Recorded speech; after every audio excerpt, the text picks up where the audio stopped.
ګرانو کتونکو عطاورحمان صاحب د جمعیت علماء اسلام صوبایي امیر او سینیټر هغه هم په دغه غم کې چارسدوالو سره پښتنو دغه خلکو سره موجود دی. نن په چارسده کې یو ډېر لوی ماتم دی.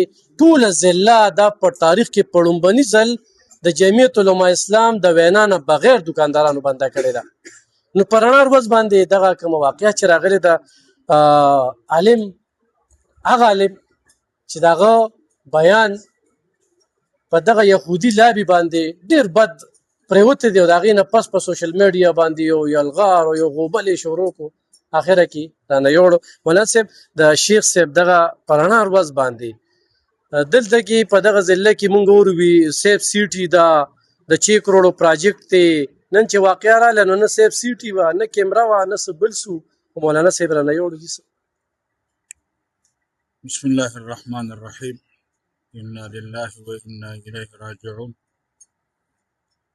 یقینا حضرت مولانا شیخ ادریس صاحب نور الله مرقده هغوی شخصیت او هغوی علمی حیثیت چې کوم دی هغه یو مسلم حیثیت او جمعیت علماء اسلام مرکزی شورا رکن هم و، زمونږه صوبایي جمعیت علماء اسلام سرپرست هم و.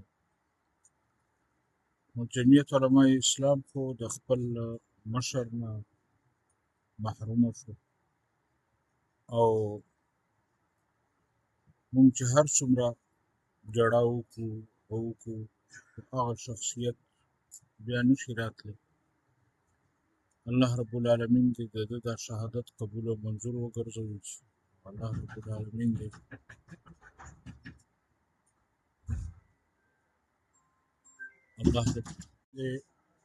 د هغې دا شهادت قبول کړي او یقینا ډېرې مودې پورې د ده دا خلا پور کول دا به ډېره ګرانه وي. مونږه چې هر څومره کوشش وکړو د شیخ صاحب هغه علمي مقام ته نشو رسېدی او شیخ صاحب چې څنګه زمونږ سرپرستي کوله نن مونږه د هغه د سرپرستۍ نه محرومه یو. به هر کیف مونږه نن هغې د خاندان سره د هغه بچو سره تعزیت دپاره راغلي یو.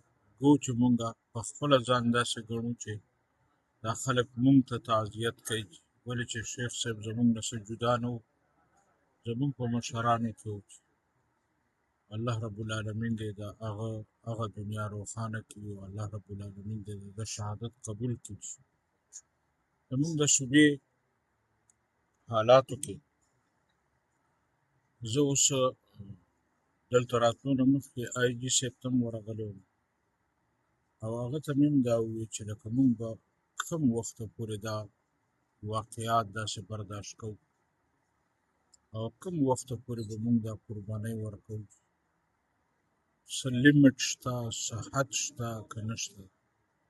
په هر کیف مونږ ورته ویو چې دا ستاسې ذمهداري ده چې فی الفور مونږ ته د دې هغه قاتلانو د هغې معلومات راکړئ چې شیخ صاحب چا مړ کړو، ولې مړ کړو، په څه وجه یې مړ کړو. که دا ګرفتارۍ وشي نو ډېره ښه ده.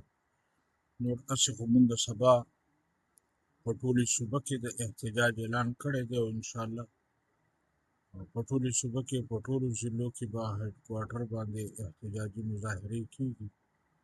نو ستاسې د دې چینل په وساطت هم ملګرو ته دا وینا کوو چې سبا راوځي او حکومت ته هم هغوی ته هم دا زورونه ورکړي چې د شیخ صاحب د شهادت او د هغه مرګ متعلق تپوس وشي چې آخر ولې دا ظلم جمعیت علماء اسلام سره شروع.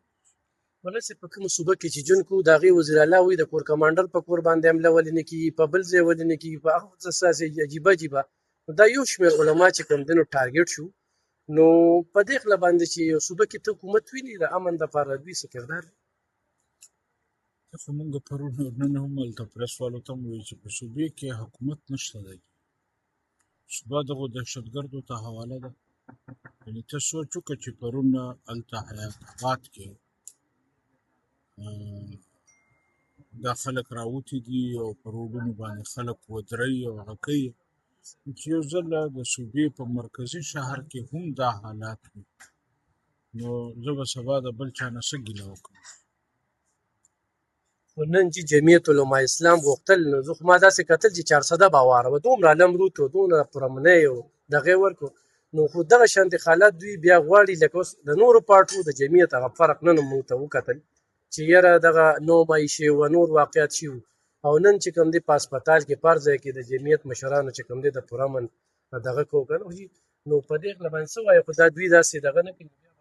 موږ خو د دې قوم نمایندګان یو او د دې ملک اوسېدونکي یو، د دې صوبې خیرخوا یو، د دې ولس خیرخوا یو. دوی چې د چا سره اړیکې دي او د چا سره تعلقات دي د هغې خیر به غواړي، موږ د خپل ولس خیر غواړو. دا دوی چې کومه خبره کوي چې نو دا خو امن طرف ته نه بوځي که نه، چې کور کمانډر په کور د حملو شي په بل دی شي میزایل دلته راپروځي دلته راپروځي، نو لکه چې دې وخت کې افغانستان مجلس خو زه نه یم جواب دی، دا خو د هغې نه تپوس وکړو چې ټارګټ چې عالمان دي بیا جمعیت خو لکه موږ پکې ډېر تاوان موندو. ډېره زیاته مننه ګرانو کتونکو. عطاالرحمن صاحب نن پریس کانفرنس هم کړی دی، په هغې کې تفصیلي خبرې هم کړي دي، خو موږ هم دلته کې دغه جامعه کې موجود یو او عطاالحق درویش صاحب او نور ډېر ستر مشران چې کوم دی په دغه موقع باندې موجود دي. خو سبا چې دوی کومه لایحه عمل جوړ کړی دی خپل ورکر ته عام ولس ته او د شیخ صاحب مینوالو ته دغه دعوت ورکوي چې دې کې شرکت وکړي.